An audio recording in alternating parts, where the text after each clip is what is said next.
It get hotter in the summer, yeah. Hotter in the summer. The winter don't stand no chances. Hotter in the summer, yeah. Hotter in the summer. The winter don't stand no chances. Konnichiwa. Welcome to the Marshall Maze.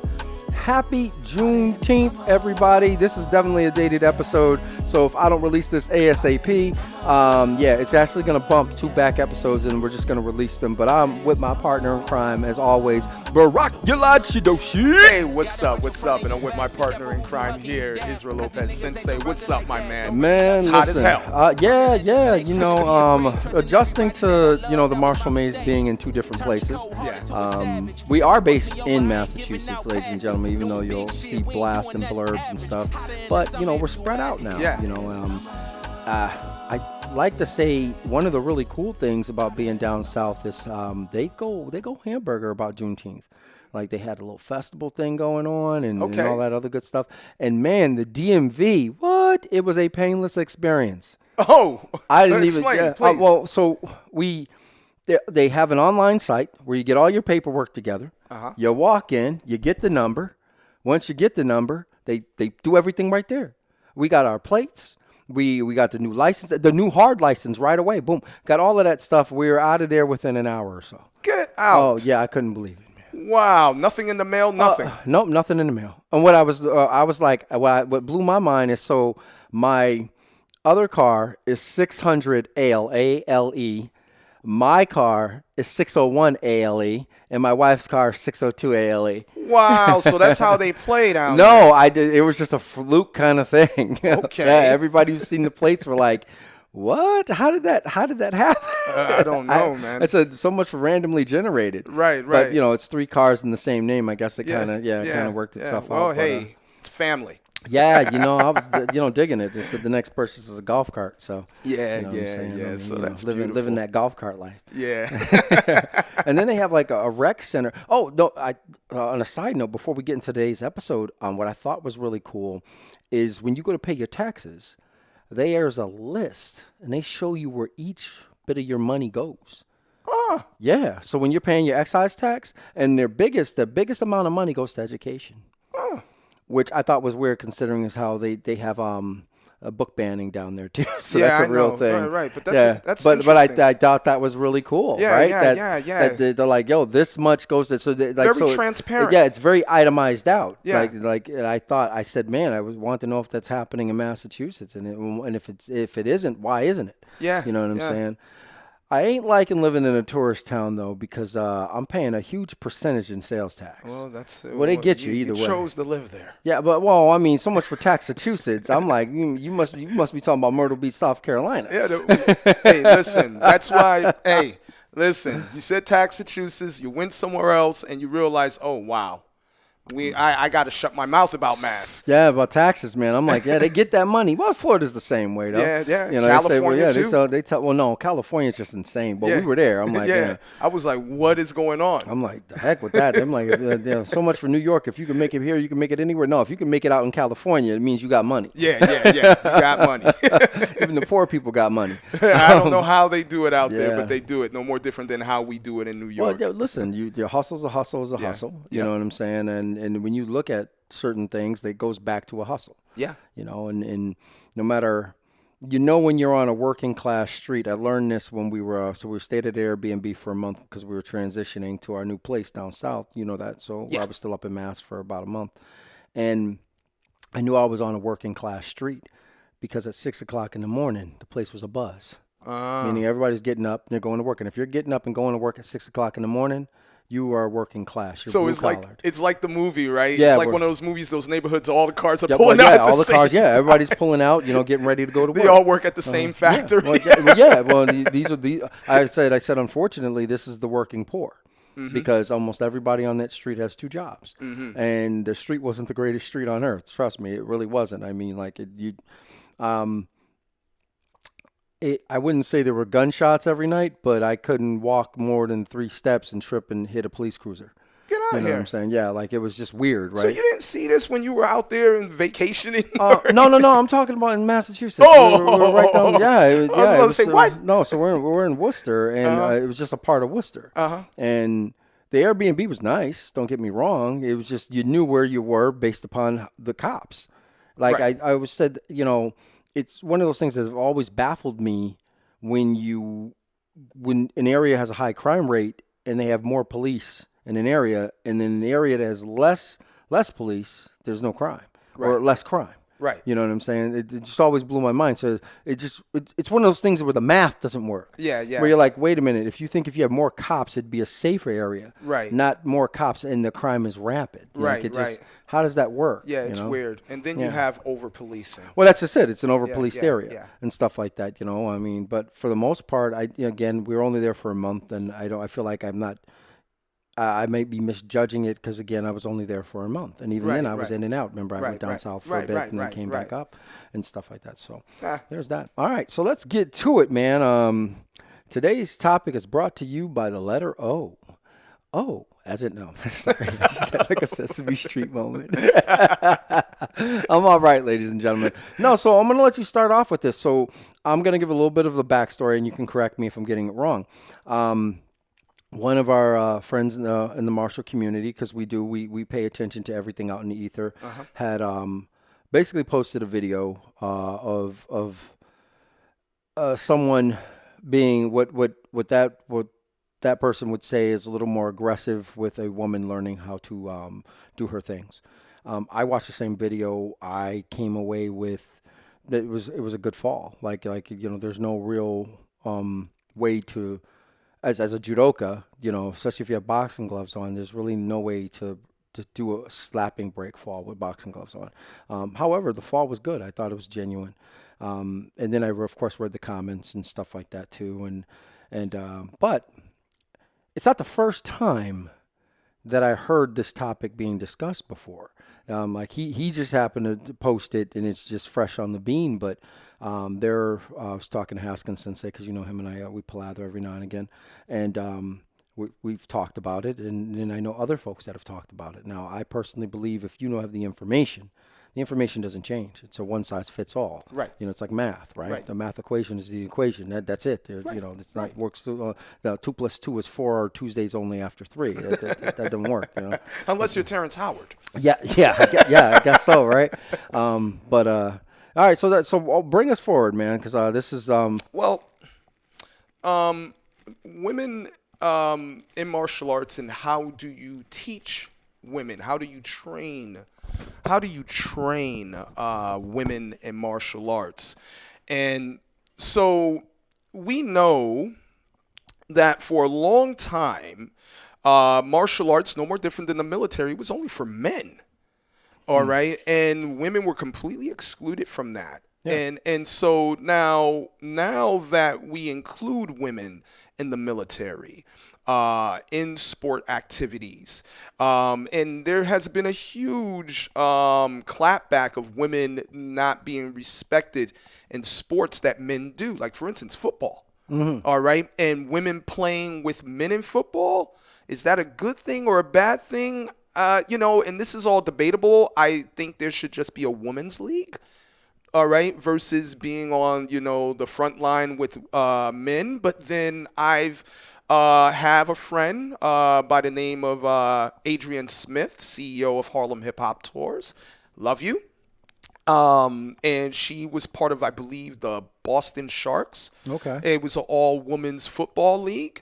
And she's doing real phenomenal things right at this time. Okay. In this sport. And I've met some of the linebackers that, that were on this team, and these were big, beastie women. I mean, just as strong as men. Well, I guess I would say, though, if we were comparing those women to other male linebackers, would it be the same?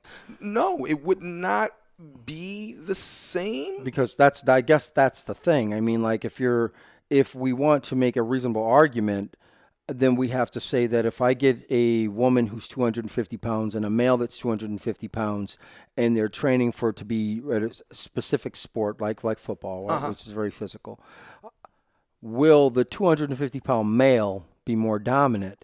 Or if the 250-pound woman, will she be more dominant? Right. You know what I'm saying? Or will they be equal? They may be equal. She may can squat the same, can bench the same. Well, that's just it. You And I just never think know. the argument here is that's as of right now, no, they can't.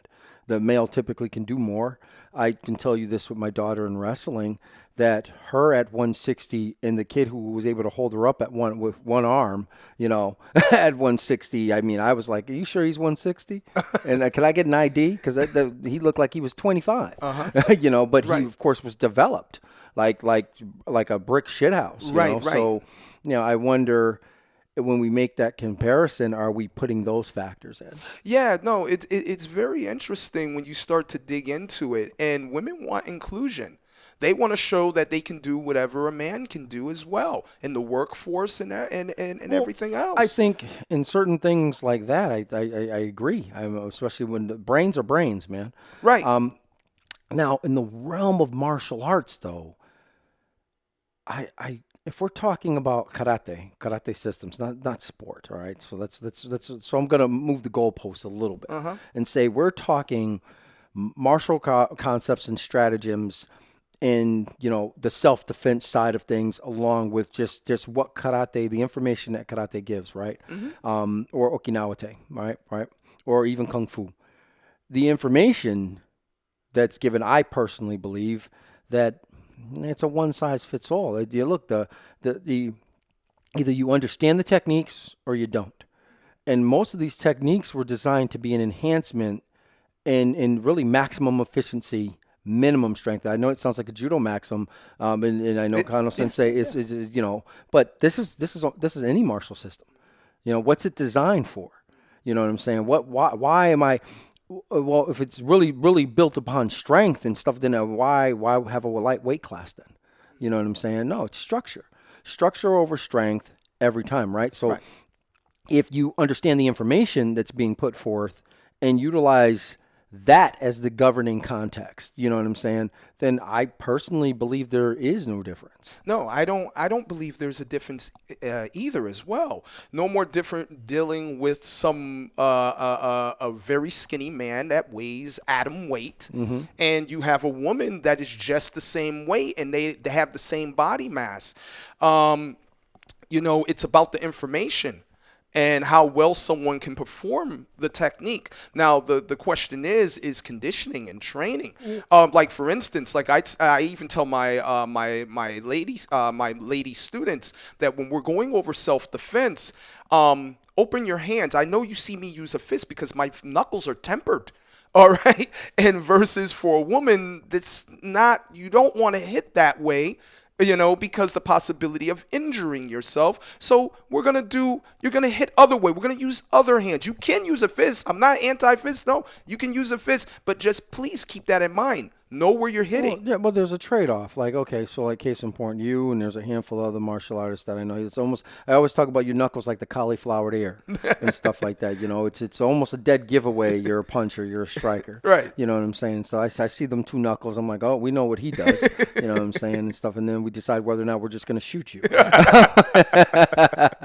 Well, it's the same thing. You got a guy who has really big, well-developed traps and cauliflower ear. Chances are he's a grappler. You know what I'm saying? And like tree trunk legs, and stuff. He does a lot of squats. He does a lot, and stuff. The same thing with a woman. I feel like, and I know we talk about it a lot, and folks, and yeah, maybe it's because I spend a lot of time in grappling and in grappling arts, but I always say the best example of what we're talking about is structure over strength is watching a female Brazilian Jiu-Jitsu practitioner with an untrained individual or somebody who's just trained in striking art trying to grapple. You know what I'm saying? And getting tossed up. Hell, shit, that happened to me on Monday. The guy, I think he's 160. I'm 250. You know what I'm saying? And we, like the first thing he gets under me for a tomoe-nage, which is a high circle throw. It doesn't work out so well, but he ended up taking back position anyway. So he had my back, and I'm thinking, well, he's already scored the points here, if we're going by points. But his structure was superior to mine, you know what I'm saying? And he understood the information better than mine. Right. Like he couldn't really get me with the stand up, but on the mat he had been doing it for forever, majors and minors, right? So he understood how to move my 250 pounds with ease. Yeah. You know what I'm saying? In order to get the back position and stuff like that, where I was like, oh my God, and stuff. Put you in the worst position. Well, yeah, and it's not the first time. I mean, I've worked out with other women in Brazilian Jiu-Jitsu who, because they're higher ranking belts and stuff like that, for me, I'm like, they understand the information. So, and they're utilizing it. And so for me, I always feel like that is a really good example of what we're talking about now. Yeah. And if you take that as the template and then say, okay, now you have a woman who understands striking with that kind of same, you know what I'm saying, same mindset, understands the information, understands the assignment, stops your ability to strike. You know what I'm saying? So she shuts you down right away. You're not striking again. You're never going to get that second one off. Right. You know what I'm saying? And now she's going to force you to either try to grapple or create space. As soon as you create space, bam, now you just got hit with the side kick that just shut you down, uncontested, because you were trying to create space. Or she ties you up in such a way where there is, like, when you go to move, boom, she's throwing you. Now you're on your ground. Now she's got a knee in your chest. And she's smacking you in the back of your head or tickling you. You know what I'm saying? Like twinking your nose a little bit, saying, do you want to keep that? She's looking down at you. Yeah. I think sometimes in the karate world, especially in the karate world, we get caught up in the strength thing. And stuff like that. We get caught up in the big, all of that, you know what I'm saying, and stuff like that. And we forget, and I know there's some people out there that get mad when I bring up this really good example. Bruce Lee was a small man. Yeah. He was tiny. You know what I'm saying? And he was wicked fast, and he was powerful. Like, he was formidable. Yeah. You know what I'm saying? He could beat a big guy. Yeah. So, me working out with you, my going away party, ladies and gentlemen. I said, Barakula Shidoshi decided to beat me up at the going away party. No, I didn't. My hands hurt for a week. I had like a mark in my chest. I was like, what was going on? I think that was from someone else. I'm like, we had quite a night. Wow. And my man Jermaine was saying the same thing. So what's that? Y'all were grabbing each other, looked like y'all were a predator. Yeah. No, it was just brotherly love. It's predator. But grabbing Arnold Schwarzenegger and Carl Weathers. Yeah, no. I take that very serious, as far as me being a man that's small in stature and feeling that, I had to up my game, to be able to deal with bigger individuals. And so as far as training women is concerned, even when it comes to the striking arts, I never treated women any different than I treat the males. All right, the same information is being given. You have to do the same conditioning. I'm going to hold you the same way because no one's going to treat you any different in the real world. Yeah, no one's going to give it. Yeah. Yeah, no one's going to care. I have videos where I show real acts of violence of dudes swinging full blown on women. Mm-hmm. All right, no one cares. So my job is to make sure I make her battle ready. Yes. And so in order to make her battle ready, I'm not going to start whamming her at first. I have to temper her. I have to condition her and give her the information. Show her how to structure position. Position over striking is everything I teach in my school. Framing. All of these things are very important to get off the right strike. So I never, for instance, if I'm using a woman as an uke, and it varies, but if I'm using a woman as a uke and I'm doing a demonstration, I'm not gonna slam. I'm not gonna slam anyone with earth, wind, water, and fire. I'm not gonna smack the Sonic coins out of you, but or the Sonic rings. Oh, it depends on your rank, I guess. No, it depends on your rank. It does depend on your rank. But I do put hands on you. There's times when I smack you in the face because I'm trying to prove a point to show body. Listen, I'm smacking you because your head is now turned this way. And you're trying to punch at the same time. So I have to touch you certain ways. Well, as you should. I mean, the battle tested or pressure test. Right. And so this is very important. And so when does it change when it's a female instructor, a judoka, teaching another woman, all right? And let's just say, okay, I'm going to teach you Tai Otoshi.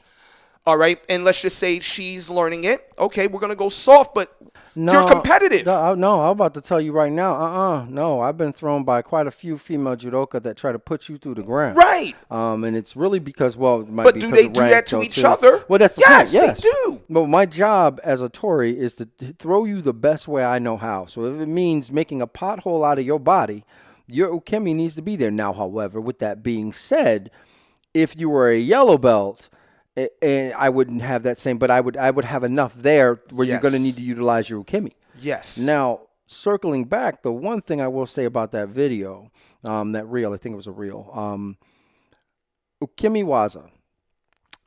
Depending on your system or where you study, some places like wrestling, they don't teach you how to fall in wrestling. They should. You just get slammed. Yeah, you get slammed an awful lot. And that's why there's certain kinds of injuries that happen in wrestling almost all the time because the guys don't spend enough time learning to fall. However, there are wrestling clubs and wrestling schools that do actually emphasize how to fall correctly when you're being thrown and stuff like that. But you're also trying to flip over into the prone position. There's a lot of things that you're doing too in wrestling. Right. And that's so what I have been horrified about, especially with the MMA gym, is devoid of ukemiwaza. Meanwhile, they're teaching throws. Mm-hmm. Teaching throws off the cage or doing all these things, and I'm watching these guys impact with their whole bodies on the mat. I'm like, man, that's a hip. Yeah, that's a hip replacement. That's a shoulder. I'm like, how long that person's going to practice will be beyond me because he's taking bad falls left and right and stuff like that. And you hear guys complaining and, afterwards, oh, my body. Or one of the guys I know relatively well was talking about how he had to take a break for a little while because his body was all broken up. Mm-hmm. And I'm like, man, you fighting? I said, well, he said, oh, but you're going to be competing, right? He says, no, man, I just like doing it. I train. Well, dude, you shouldn't be getting broken like that just training. Right. I'm like, when they told me, I said, how much ukemi was? I said, then don't take any falls. Yeah. If you're not learning how to fall properly or stop and learn how to fall correctly. Right. But that's the fault of the instructor. That's the fault of the gym. Yes. You know what I'm saying? And, at some point, I don't think a lot of gym owners understand this. At some point, if somebody takes you to court, that waiver that you're having them sign, that waiver is not going to hold up. In fact, the judge is going to laugh it out of there. You cannot waive your right to safety. One more time for the folks in the back of the room. You cannot waive your right to safety. You can't. It will not. Your waiver, no matter how good you think it is not going to hold up in court. It's just not. You can try, but if it shows that you neglected, you never taught the person how to fall. Yep. But you were throwing them all the live long day, and they break something, dude, they're going to own you. You're going to be paying somebody and stuff like that. And it's ridiculous. Spend the time. Yeah. Spend the time. If there's takedowns in your system, you should know how to receive them. And so I've seen this numerous times from karateka and people who do kickboxing. They do not focus on falls. And so they know how to take you down. All right. I've had many karateka come here and train, and I assume because they were black belts, they knew how to fall. And they were like, our sensei never showed us how to fall. You see their legs all over the place. You're wondering, man, how does that even work? Is your testicles still there? Yeah. Well, this is the way we learn. I saw one way they were teaching how to fall where they actually crossed legs. And I'm going, how does that, no. No, that's an accident waiting. Oh, I guess. It's not even physically sound. There's nothing here that even And so that's where the problem comes in. Now that video that I've seen myself, I didn't see him slam the, it was a soft fall. Yeah, no, it was she a fell soft, correctly. And you had mats. Yes. All right. I did see her spread and she had the gloves on. I thought her fall was choppy but then also too, I was like, well, they're kickboxers. Konnichiwa. I'm Israel Lopez Sensei of the Martial Maze. Right now, you might be asking yourself, what is the Martial Maze? Well, I'm here to tell you. The Martial Maze is a martial arts podcast that deals with the complexities and pitfalls that one encounters when navigating the field of study that is martial arts. These discussions are from the points of view of actual martial artists, and we cover it all, with the occasional special guest, who of course are masters in their fields of study. From the president of the United States Judo Association to karate and kung fu royalty. Myself and Barakulat Shidoshi have over 40 plus years of martial experience. So please join us as we make our way through the Martial Maze. New episodes drop weekly, wherever you listen to your favorite podcast.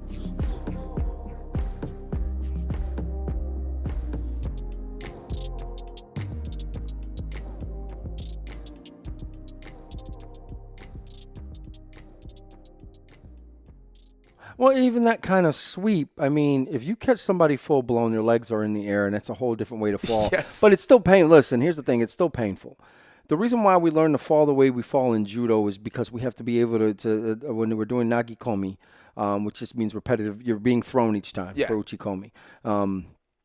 It's because of that, because you're getting lifted and thrown every time. Yeah. You know what I'm saying? And for those that want to talk about a crash pads are great, but they develop poor judo. Yeah. And because now you're trying to aim for the crash pad instead of just doing the throw correctly and stuff like that. It's a pain in the butt. And then the uki gets lazy. I mean, I can't tell you how many times I've watched people get thrown on a crash pad. Hell, and I got to tell you, I've been guilty of it too. I'm going to hit a nice cushy crash pad, so I'm not going to do this break fall. I'm just not going to smack properly. Well, you got really good mats. You don't need a crash pad. I'm like, I use, well, no, but here's the thing. I mean, I began training, so there are two ways, depending on how old you were and when you started doing judo. Old schools, jitsu schools, it was a hardwood floor. Yes. So that's why even when we did that demonstration, boom, we were good because we were used to training on a hardwood floor. Yeah. Where even then, most YMCAs only had wrestling mats. Yeah. And anybody who's ever taken a fall on a wrestling mat will tell you they are not as forgiving than if you're at a traditional Japanese school. I don't know. It does hit different. Oh, yeah. No, it absorbs sinks it in. It absorbs it. Back. I'm like, no, you hit like dead weight. I prefer the wood floor for some reason. Yeah, I'm like, at least there's a little give on the wood floor. I said, them wrestling mats, oh, you're like, oh, God, why? But which encourages you to utilize the infra to do it right. Right. You know what I'm saying, each time, because you're hitting it repetitively. Yeah. And that's a lot of times why you see older guys will typically not get into judo for just that reason, because, you're always one bad fall from just not doing it anymore, so that's the truth of it, which is why we spend so much time on it. Yes. Because you are always one bad fall from never doing it again and stuff like that. Like we were shooting something and we saw someone take a bad fall and he messed up his hip and he was out. Yep. Yeah, he was supposed to be the uki that day. Yeah, and we're talking someone who was 5th degree. Yeah. Seasoned. Seasoned. He just took a bad fall. And and it's just that simple. So it's like, okay, you don't spend a lot of time falling, but that's really where it is. Now, even changing it from just not knowing how to fall, but learning a different form of ukimi, which from strikes. All right, and learning how to, receive strikes properly. So should we not punch on women? And so that becomes a sensitive topic. But then again, you have basically what you go ahead. No, finish your thought. No. And so what I'm saying is that, once again, for body conditioning, like for instance, Kyokushin karate. All right, I've seen men and women wham each other. On each other. And so is this considered to be bad training? You should not hit a woman that way. Where do we draw the line? Or in Muay Thai? So let me ask you a question. And I pose this question to every martial artist I've ever talked to. If you were on a battlefield, right, or in the middle of a combative situation, right, would you want the person next to you to be just as conditioned as you are or less conditioned if the odds are against you? Yeah, more conditioned or the same. Exactly. I've heard that from everybody. It's like, oh no, I want that person to know how to handle their business. Yeah. I want that person to know how to rack a weapon. Yeah, I want. If I'm using a firearm, I want to make sure that person. They're good. They're a good shot too. They know what to do. Right. So you can cover my 6 and we're good. Right. And if I'm in a fight, hell, there was a comedian that talked about that, like his girlfriend not knowing how to fight, and he's getting jumped. You know what I'm saying, right? And he's looking at his girlfriend like, I'm getting this ass whooping over you, like one of those kind of situations, right? I'm like, you want the person that and especially in your school, you're only strong as your weakest link, right? Yes. So if I've treated this woman as a secondary, as she's not as good as everybody else. And again, what do we say? I walk into a dojo, I don't look at you, I look at your students. So now you got this woman who can't hold up to the same standard as every male in the class. Yeah. That is your weakest link. Yeah. You understand what I'm saying? And what does that make of you as a teacher? And what is that? Yeah, exactly. So what does that say about you? Well, we didn't, because the woman is, and I'm like, well, what you nicely told me is that you think women are second class. Right. Clearly she's inferior. Right. Now, I personally, Israel Lopez is where my disclaimer comes in. I believe men and women are equal. I believe Israel Lopez, believes that men and women are equal and you're in partnerships, right? We all have roles to play in that partnership and stuff, like any partnership. And that's my thought process. That's my outlook. Why? Because case in point, when I was growing up, I only knew strong women. Christine Williams was a strong woman. Facts. You know, Aldine Williams was a strong shit. She was a bully. Yeah, knocking men out. Yeah, knocking men out. You know, Well, I've seen it. and that's my mom. Yeah. You know what I'm saying? And it's just kind of, I was always around strong, powerful women that did a lot, groundbreakers, if you will. You know what I'm saying? So, but they knew how to work in a family unit. You know what I'm saying? Understanding that each person had a role to play in the household. Now, whether it be my father worked and my mom stayed home to manage, but she was doing that by choice because she already had a degree. You know what I'm saying? And stuff like that. So choosing to be at home, like that. So now circling back to martial arts, it's the same thing. You know, again, if I start looking at, well, that's a woman, and I'm not going to treat her the same way. What did we just say at the earlier part of this? Violence, it's not going to say, well, that's a woman. Doesn't discriminate. I'm going to treat her, no, if then more likely she's going to experience it before I do. Believe it or not, statistically, and I know we can make statistics look any way we want, but just for sake of argument, women after the age of 17 are more likely to see violence in their lives than men. Period. Right, period. I'm like, so as a dude who is well trained, that's why you got so many people going into different male martial arts, going to sport, right? So much because what am I going to do with this information? Right. Yes, I can fight. I can destroy the earth. When am I ever going to need half this stuff? I'm a big dude. I'm well conditioned. When I when I open up my goddamn door, the neighborhood stops, the cop slows down, he goes, oh man, I'm going to shoot that dude. Yeah, right? So where am I going to ever use this stuff? I trained for 30 years. Just a hypothetical for someone out there. I trained for 30 years for a possibility of one possible situation I may get into. Yes. And this is the reality versus we know the old stories where martial arts saved my life. We can all say that. But the reality is, you got people like, you train all that time for the possibility of one maybe or two. Getting into a fight. Maybe you can get into something that can be life altering. So, the question is, it goes back to the other. So what are you training for? Well, so this is why you see so many males utilize other parts or the attributes that you get as martial arts, and they use that as the main goal, and not instead of that should be secondary. Well, I've gotten in shape. I'm fit. My cholesterol is right. I can now make a ham sandwich and use chopsticks with the other hand at the same time. You know what I'm saying? I was able to focus better at work. I'm more confident in my ability to, the list goes on and on. Yes. And they've left the combative side because when are they using the combatives? They're not. No, they're not. They don't need it. Understand? If you're living your life in such a way where violence is missing you, and most men can. Yeah. You can talk your way out of some shit. I've been at the club where I knew when it's time to leave. You know what I'm saying? Right. I don't stay after 1 o'clock anymore. Right. I get there, it's 12. Oh, want to see them brothers come walking in. Yo, I need a bottle of, that's time to go. Yeah. You see, I had an incident yesterday. Not really an incident, but this was probably around 10 at night. Me and my son were hanging out on the porch, and I had the grill going. And I decided to take Gaia out for a quick walk to, do it for her to do her thing. And there were a bunch of rowdy kids. All right, summertime is here, so kids are going on vacation. They had to be a group of 10, right? And they were about a block away, and I hear them yelling, walking up the street. And I seen one in the distance dodging cars, purposely putting themselves out there at the last minute and moving out of the way while cars were running, and they were cursing at the cars, stop, come back, this, that, and the third. And, and so I'm walking my dog, and I'm like, okay, I'm not going to walk up towards them because, one, it's going to spark energy on my dog, and two, my son is on the porch, and these kids are looking to start problems, all right? And so they were around 15, 17 years old. So I walked back to the porch, and I said, I'm going to stay here on the porch, Ari. A bunch of kids are walking up the street. I got to keep my eye on them because they're taking bottles and smacking them all over smacking Being them all ridiculous. Over the just doing unnecessary things. And, sometimes I holler at the kids, last time I did that, and pulled them over just, to let them know that, we're homeowners here, this, that, and they respect it, but they were just in the moment. We all have those moments. I was a kid too. Yeah. All right. And so I get it. But some of these kids are on drugs, or they're drinking, things like that, and they look for people that are vulnerable.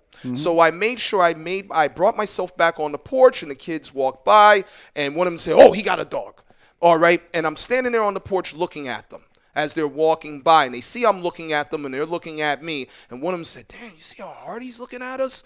And Ari was sitting there right on the side, and so they continue walking on by, causing a ruckus and yelling in the street. And so I said, "Ari, listen, because I've seen him was the reason why I came back, because if I did not, and you on this porch, there could have been a possibility that it would have tempted you, by coming over and causing a ruckus. But with me being here, it changes things for a second for them. But also being able to see things, situational awareness, be able to see it and know what to do immediately." And that goes to my point, where women, unfortunately, the trouble typically is looking for them, whether it be domestic, whether it be other women and stuff like this. So a woman is more likely to utilize the information found in the curriculum of karate, judo, or whatever martial system than a man is in real time. Yeah, real talk. And and that so she might not have 5 years, she might have 4 days. You know what I'm saying? And stuff like that. That's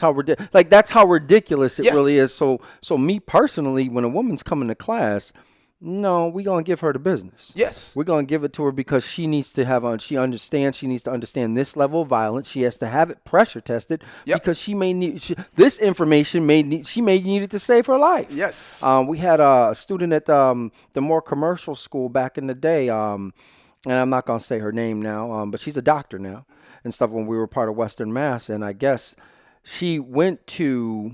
And, it's one of those times where you hear these martial, the self-defense stuff you hear, well, that stuff doesn't work. That's never going to work. That won't work in real time. She happened to be going to the ATM.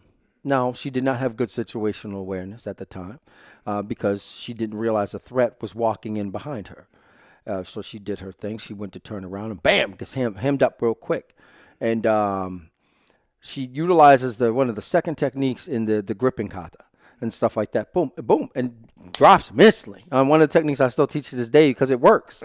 Like it shouldn't work. You get mad because it does work, because it looks like it shouldn't work and stuff like that. But it did. Boom, boom, puts the guy on his ass quickly and gets out of there. You know what I'm saying? And then remember, she came. I guess they called the cops and stuff like that. And I guess the person got away. But the next day in class, she's beaming. Yes. All the information now needs to be reinforced because she was able to handle it because her body was able to just have been doing it so much that her body muscle memory kicked in, and you know what I'm saying. But if we hadn't been pressure testing, because she was part of the contest crew, like other people that were training for contests at the time, because that's the only way you could get a blue gi. You couldn't wear a blue one and stuff like that unless you were a contest. If you weren't doing contests, you couldn't wear one. And it was different because they have a black gi, and because it's just regular karate, it's just a black gi. It's the white and black gi, whatever. But it was their judo jiu-jitsu program, so you had to be in contest, or you only could wear a white gi. That's it. Right. So she came back to class and she was beaming, and it reinforced everybody in class. Right. But after that, I did notice that when she did do anything and when she played with anybody, she had a certain ferociousness that would come out because she understood in real life that you understand what I'm saying? And if we didn't, in the contest crew, treat every kid or every young adult like, yo, this is what's going to happen. When I'm going to come in, I'm going to hit you. Yeah. I'm not going to kill you, but I'm going to smack you. When I punch you, you're going to feel it. Right.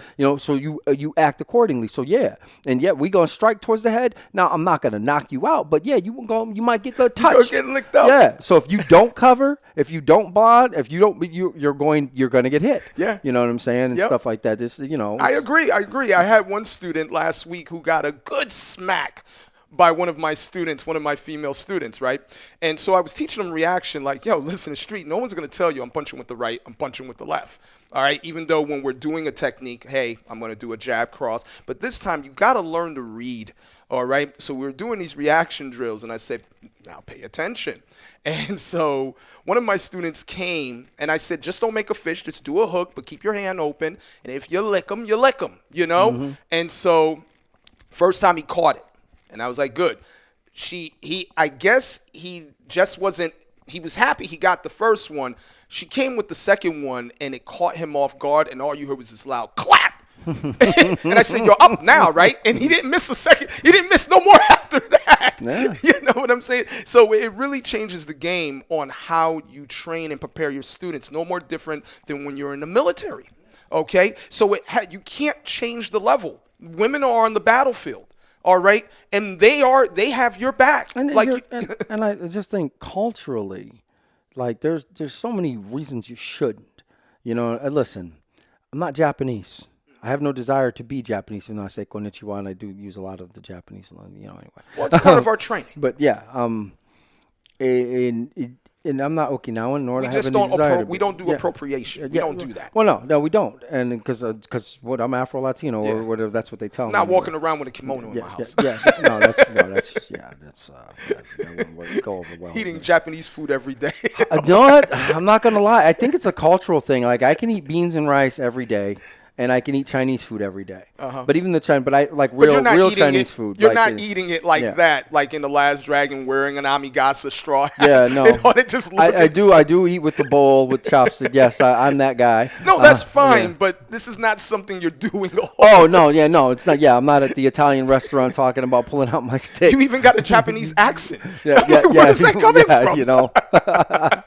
Yeah, no, I mean, I know some folks who want to get immersed in the culture, especially if you're stationed over there at a family member that was stationed over there. That's how most of us got there. That's different. Yes. That's different if you were born, raised there, or been there for a long time. The way that culture, and I may be painting it with a broad brush, and I know, listen, put in the comments, you know, if you think I was painting it with a broad brush or saying it unfairly, they treat their women a certain kind of way and stuff like that. And I get it, you know, but we're America, and yes, we're like right now, some of the things that are happening in our real political system is there's a huge move to bring women back barefoot and pregnant in the kitchen.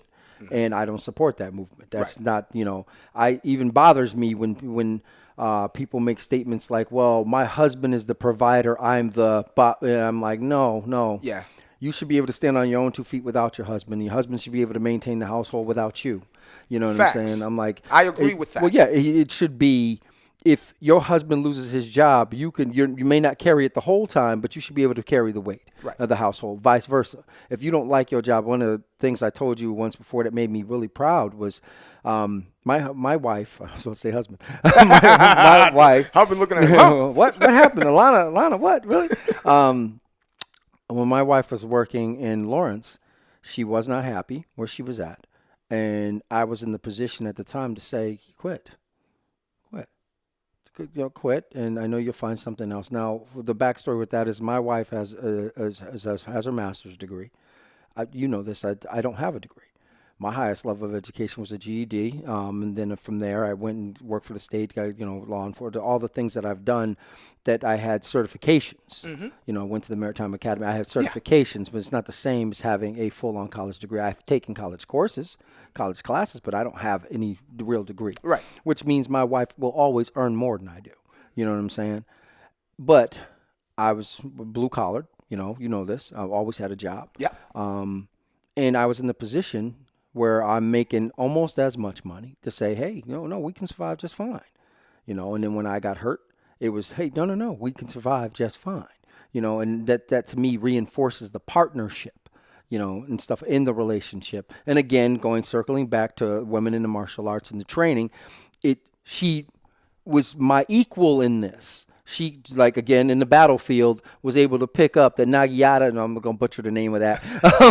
Naginata, and run into battle, you know what I'm saying? Or pick up the sword and, and go in, and survive. And I'm jealous of those kind of relationships. I love those kind of relationships, like Siragu and Sijo Mutakabir. You know what I'm saying? I love that. And I'm just like, that if something goes down, y'all are both well-trained to handle the situation fairly well. And they both know their roles in their relationship, you know what I'm saying? And they play off each other and stuff like that. And he honors her, you know what I'm saying? She honors him. And I thought that's we've been at the house, so Yes, so it's yeah. a little different when you see them. It's a beautiful thing. It's a beautiful thing. And you have your little issues, your little. Oh no, you listen. They listen when see that don't play, man. It happens, and all you could do is be like, and just let it ride. Yeah. But besides that, it's a beautiful thing, and we're talking about preserving one's life. What does that take? Yes. To preserve one's life? And so this is very, very serious. Like anything else you do in life, and if you take that half-heartedly, then there can be some major problems. So that's one thing that, I can truly say with, what I witnessed in judo, all right, the women in judo, the women of judo, and the same thing with the women of BJJ. No, they can play and pop with the best of them. They still have the judo maxim in Brazilian Jiu-Jitsu, which is mutual benefit and well-being. It's there because it came from judo. Kano Jitsu is judo. And so when folks say, well, Brazilian Jiu-Jitsu came from Jiu-Jitsu, Kano Jitsu, which is judo. Just under a new name, right? Yeah. So with that being said, well, those maxims carried over. And that one of the things is to make sure you're as good as everybody you work out with. Right. And vice versa. Mutual benefit and well-being. We're now all benefiting by you being a badass on the mat. You know what I'm saying? You're a female, you're small, you're tiny, you're getting up under me, you're spinning me around like a top. Pedaling. Yeah, you're pedaling. You know what I'm saying? Go into a pendulum sweep. Yeah, boom, yeah. Tripod it. Then you're on top of me, knee, boom, S mount, and the next thing I know, I'm being submitted. I'm like, wow, this just happened. Yeah, and you're just, when she's... I didn't let her do that to me. No. She did it to me. Yeah, she worked. She put the work in.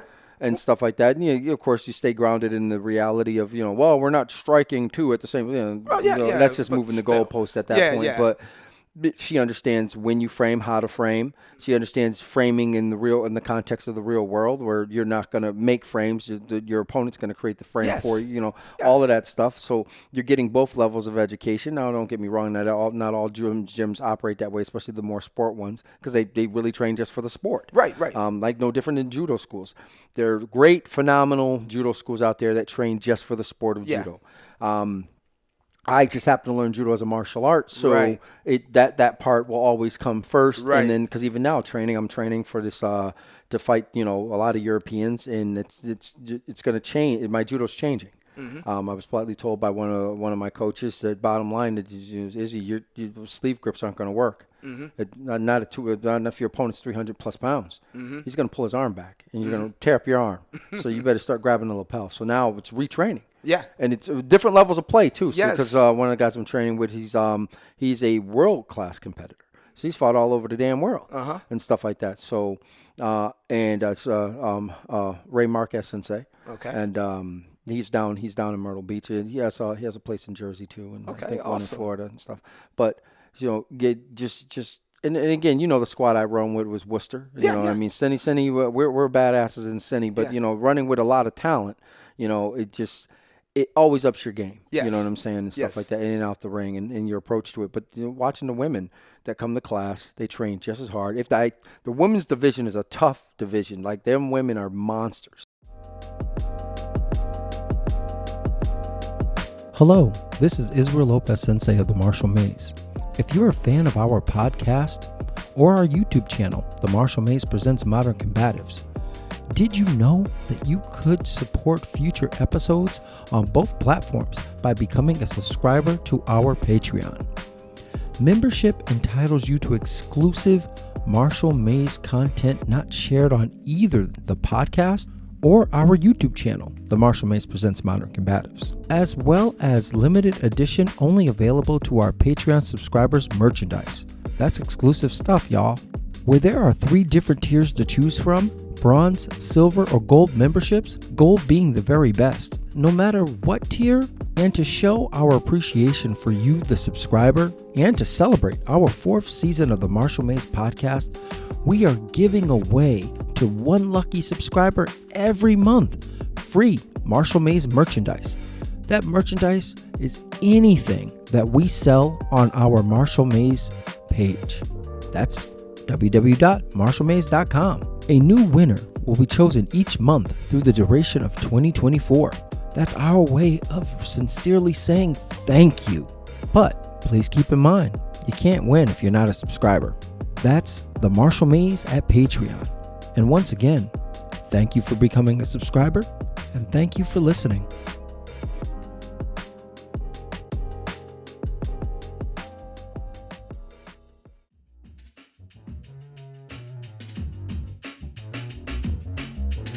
I prefer watching the women fight than the dudes. Oh no, I'd even rather in watch MMA. Like I cringe. They actually do the techniques well, the way it's taught. Because it's structured. Well, it's like watching the WNBA. Yeah, I'm like, yo, she did exactly how I trained her. For some reason, women follow instruction way better. Well, yeah, because again, women tend to understand that it's more about the structure over the strength. So they spend more time on the fundamental than where guys, come on, think about it. We're like, I'm just going to power through that. I'm just going to knock him out. Yeah, I'm going to knock it through that. I'm going to box his ears, yo. You know what I'm saying? And stuff like that. Meanwhile, the woman's like, see, if the opportunity comes where I can box his ears, I'm going to box his ears, but I'm going to stick to the plan. You know what I'm saying? I'm going to force him to make a hook punch. This is why. So I'm going to attack his hand first. He's going to pull his hand back. Then he's going to swing. And they already had the game plan. It's body, chest, and they're a few steps ahead. They already had the gambit. You know what I'm saying? And stuff like that. And they're ready to go. I was making a joke about this yesterday with a friend of mine. And we're talking about home invader comes in the house. You might offer him in, like, come on, baby, come over here. Because you got the knife right by the bed. You're going to stick him 3 times as he gets between. But again, the stratagem is there. Yeah. You know what I'm saying? And it's stuff flawless. like that. It works. Yeah. Where a dude's like, get out my house, and you go running in. You know what I'm saying? And stuff like that. Like I was saying, True. even because where we live now, I got this long hallway. And I said, that's the kill zone. Yeah. Because it's concealed. There's constitutional carry in my state. Yeah. And then castle doctrine 1,000% in my state. Down south. So, however, if somebody comes in and goes to take my television and I don't feel threatened, I'm supposed to just let them take my television. Just because come on, you can get a new television for $400. I'm like, where's he gonna go with that television? No, it's like looting a store and you do. What am I gonna do? Yeah, I'm like, as long as he doesn't turn towards me, because I have insurance. You know what I'm saying? I mean, I'm a little mad because you done destroyed my windows and stuff like that, but all this is covered under my insurance. That's if you have that. Some people didn't. Listen. Matter of fact, Professor Zahelia Anderson lost her dojo from the riots and was maybe I don't know currently. And happy birthday. All right. Oh yeah.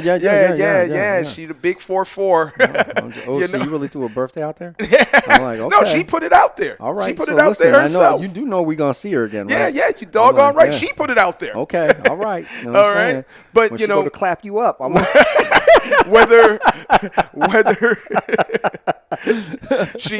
she's in the process of rebuilding, but it does change your life. You know what I'm saying? Well, you feel violated, and it's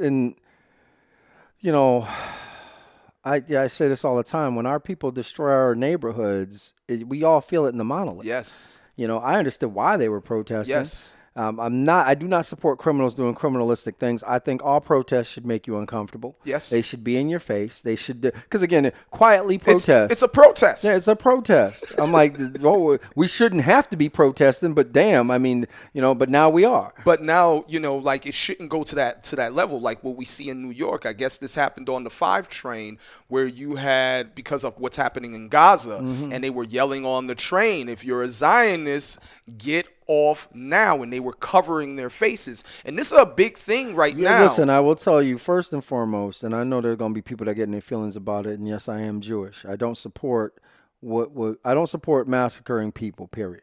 All right, now I don't keep circling back to what Hamas is attacking. I don't believe that Hamas represents all Palestinian. That is my disclaimer. Even with the same way with the children of Israel or folk that live in Israel, I do not believe their government has their best interests at heart. So where I support my fellow brothers and sisters over in Israel, I don't support the government, not the way their government's doing things. I don't. Great, you got 4 hostages, but you killed over 100 people getting those 4 hostages, and then they shot up a tent place anyway. But speaking of which, I'm more concerned about here. I live here. I live in the United States. We live here, and with that being said, I believe that everybody should be able to speak out. I don't support any kind of hate at all. You know what I'm saying? The hate of any race. Yeah. Especially being black. You know what I'm saying? I'm like, come on now. If you haven't learned already. Yeah. I'm like, we already know where that road's going to take you. So with that being said, I don't think sometimes people understand what that is to say Zionist, but if you got a mask on and shit like that, you a bitch ass dude already. You know what I'm saying? I mean, come on, man. You hiding your face. Why you hiding your face? You know what I'm saying? That's them dudes that wear white sheets. Yeah. You know what I'm saying? I'm like, you've already lost your argument as far as I'm concerned. You know, so like, that's why I said some folks might get in their feelings with me and say, well, because you're saying it because you're Jewish. No, I'm saying it because you hiding your face. You being a bitch ass. You know what I'm saying? And yes, I'm cussing right now because I'm very passionate about this. Yeah, no, I hear I'm you. like, that's you know, that's you missed me on that shit. And being here in America, telling folks, you know, get off or get out of the country, all of that crazy shit is reminiscent to anything that's happened to African Americans, full stop. You know, so if you're brown skin and you're doing shit like that, you need to check yourself, seriously. Yeah. I mean, be mad, you know, be mad about what's going on there. When folks talk about, and I want to be concerned, I guess the point I was making about that, which kind of got lost, where I'd love to be concerned about Israel and stuff like that. Right now, in this country, there have been a lot of work to walk back a lot of the safeties and the protections with the African American people. There's been a lot of work on the back end. Now, this is all happening. And women's rights. And women's rights, you know what I'm saying? And we had a former president convicted of a crime. And I'm not going to get into how people, it's a sham trial. And then you had a son charged with a gun crime that I wasn't aware he was president. And the only reason why that's happening his last name was Biden. is because Trump started that whole train. He started that whole it's thing. all of it. But Trump is a symptom of a problem that's been happening in this country for a long time. And again, why this is relevant to things like self-protection, self-defense, is we are looking at folk that are willing to get rid of our Constitution. Yeah. They want to get rid of our Constitution. They want to get rid of the Bill of Rights. They want to get rid of these things and usher in dictator, you know, an authoritarian. Yeah. Authoritarian, that's the word I'm looking for. Yes. And, you know, the sad thing is that it's not these people are completely uneducated. All right. They don't even know what a Democrat is or a Republic. They don't know. If you ask them the definitions of these things, they stop, full stop, and they only regurgitate what is consistently being pushed out there, that narrative. But I don't want to go too far into that because this is not that kind of talk. No. I just said it circles into why we want to make sure our women are trained. Right. And that they know, because there are folk right now training on the other end of that. Yeah, and what American are you? Yeah. What kind of American are you? Yeah, what kind of American are you? Yeah, because did you catch that Civil War movie? No. Stuff like that? No. Dude, man. No. Listen, I'm like, that's hamburger. Yeah, I got to check it out. It was, but it goes back to why I want my woman to be trained, why women in the martial arts should be trained just as well as men. Yes. And stuff like that, because again, with the things that we're seeing right now in the ether, I will tell you that the enemy's training. Mm-hmm. They training every day. Yes. They waiting patiently in the wings to come get you. Mm-hmm. You know what I'm saying? And that's the reality to it. Yep. In all things, like when people say they don't care about politics and stuff like that, I said, well, politics is governance. It doesn't matter if you don't care. It affects you one way or another. Yeah, exactly. It's like violence. It's still gonna come get you. Yeah. You know what I'm saying? It's gonna, hey, I don't subscribe to politics. Okay, that's fine. But we legislated you out, so you have to get your shit and move. You know what I'm saying? I'm like, because you don't care about politics. Yeah, I know you missed the notice that said, no Negroes allowed, so get out. You know what I'm saying? Yep. And stuff like that. So yeah. I do, however, circling back to the original reason why we did this episode, this was the topic of this episode. Ukimiwaza, whether it's man or female, you should be training. You should, if your art requires you to be thrown, you should be practicing falling. Right. That should be at least 10 to 15 minutes. You could even sacrifice some of your cardio, because it is cardio. Yeah. Imagine getting thrown and having to keep getting back up. Yeah. That's some cardio. Yeah, it is. We do a really good drill of that in judo, especially with Nagikomi, when you're being thrown and have to keep getting up. Yeah. You're just as tired as the person throwing you. It's a good analogy, metaphoric too, of learning how to receive in life. Mm-hmm. You know what I mean? And when you fall, or you fall 7 times, get up the 8th. Yeah, getting up. Yeah, you keep getting up. Keep getting up. Stand strong. How does that? Captain America used to say it. I can do this all day. Yes. Yeah. And just because I don't know what time we're at, but I do want to recall something because the last time, I don't know how she prefers to be called, but I'll just call her Sensei Takamori. And I remember the last time we had a conversation with her because when her father was teaching, he didn't teach women. And she was like, she explained that. Like, he just did not teach women and felt, and there's this biasness that we do have, but I believe that it's old school. There's but that's just it. You're going to have the folks that remember a time. That's my problem with the it's not the folks that remember that time or from that time. My problem is the newer generation of folks that are trying to get back to that time. Yes. That's the issue, because you never lived. You didn't grow up in that version of America. Right. You know what I'm saying? Like, I think we grew up in the best time in America because we had G.I. Joes, Transformers, Voltron. We had Voltron. I'm like, TV. I'm like, if you watch some of those cartoons now, And you Elf. cringe. I mean, you had All in the Family. You had Hill Street Blues. I'm like, what? And the news was real. They didn't lie on the news. You had real people. Yeah, we grew up during Reaganomics. And that was just bad all the way around. But that's a topic for another time. This is Walter drugs. Cronkite. This is drugs. This is your brain on drugs. Hey, it's 10 a.m. I mean 10 p.m. Do you know where your kids are?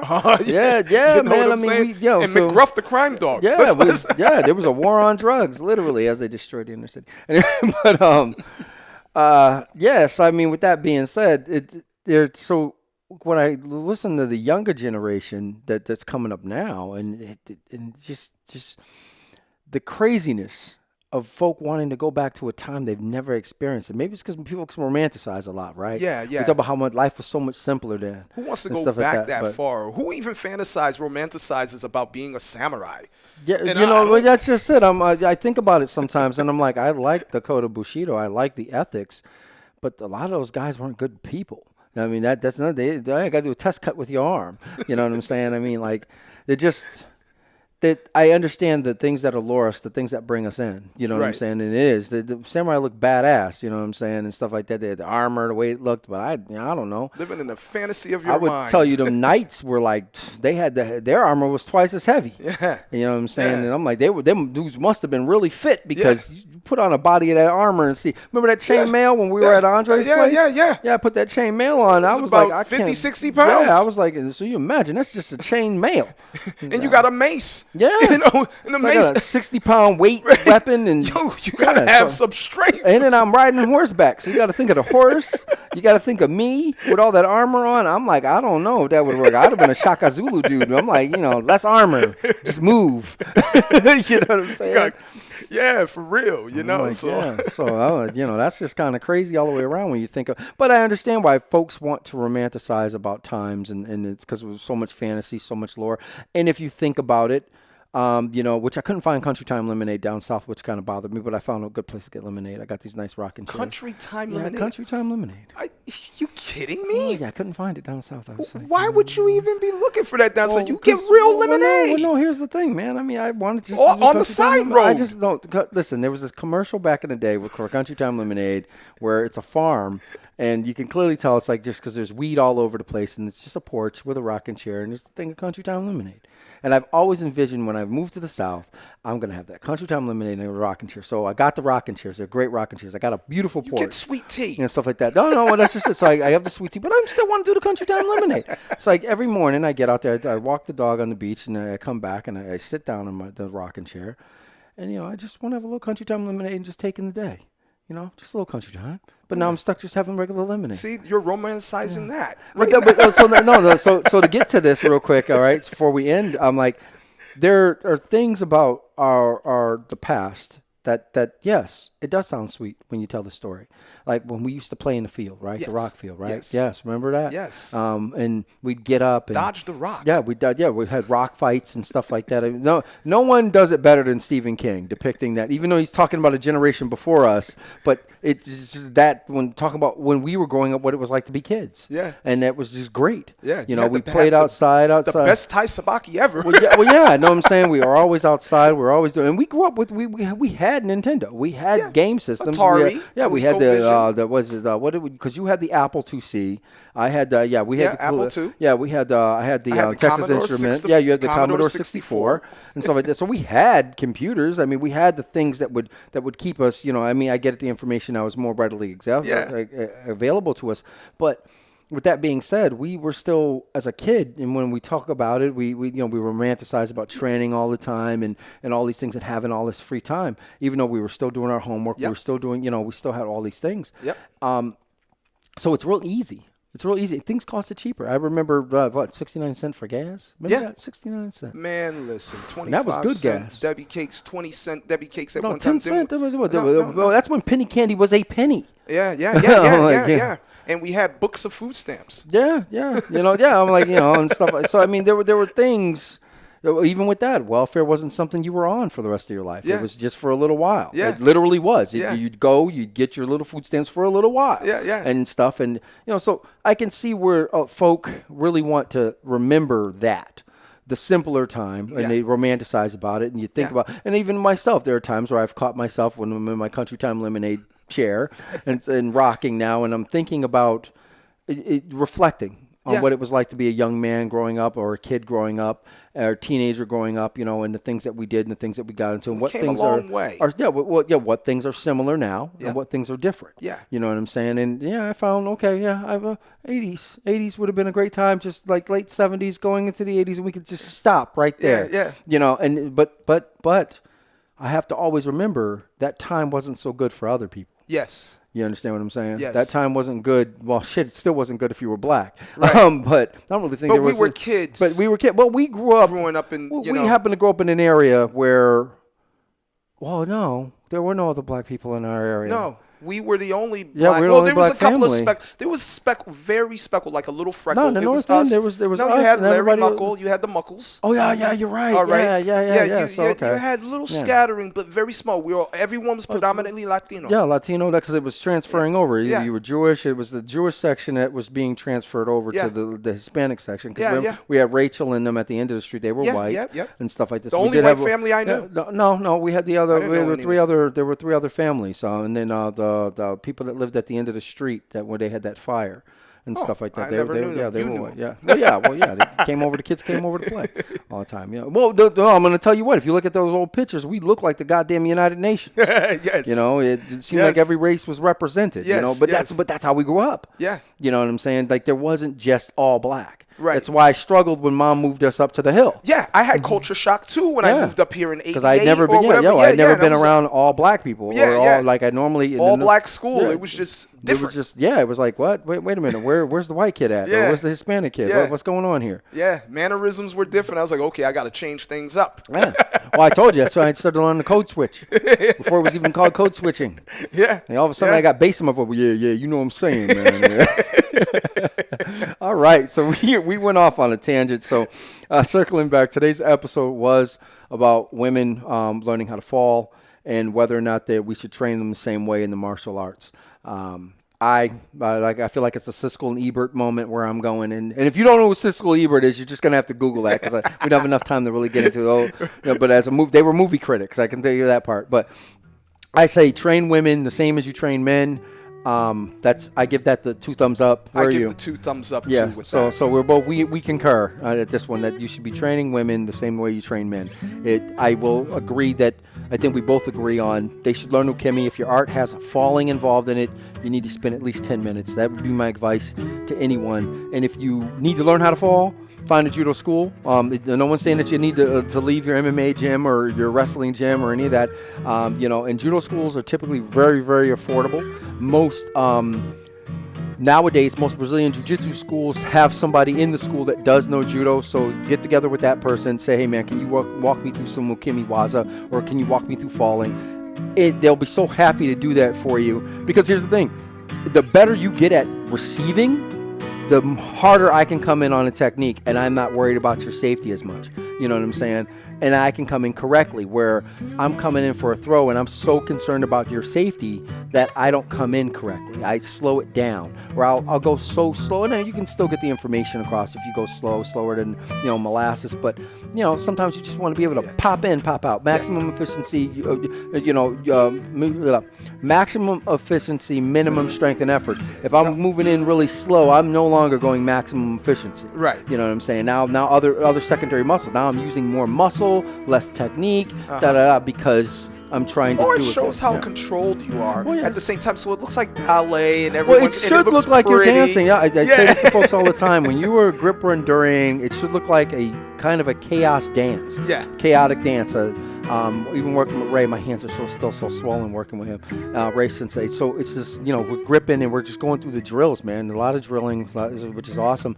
And it's, it does. It looks like a little dance. You're just moving around, music's playing, and you're just going, right? Yeah. Stuff like that. So, again, that's our thoughts on this. Let us know what you think. I mean, a lot of folks, silence is acceptance. If you don't agree with what we're saying, please, obviously be respectful. Well, then again, you got to like us to be respectful. But if you listen to the show, then you do like us. So, yeah, be respectful, man. But definitely, we don't have all the answers. We have a lot of answers, but we may not have the right idea. Or you might just have a difference of opinion. So, yes, write us. We'll talk about it on the air. Hell, we might even call you and say, hey, man, you want to be in on, want to sit in on this? Yeah, join us, because it's always nice, it's a good palather. Yes.